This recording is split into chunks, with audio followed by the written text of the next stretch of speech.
Welcome to the Genius Factory. Enjoy the video. In this video, I will explain how to check Honda Civic X gear oil. Begin by parking on a flat surface and engaging the parking brake. Locate the gear or differential housing and consult the owner manual for the correct oil type and capacity.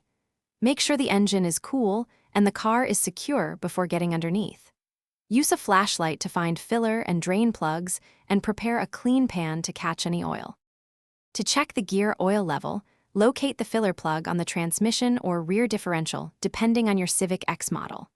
Remove the filler plug first to relieve pressure, then place a drain pan under the drain plug and carefully loosen it.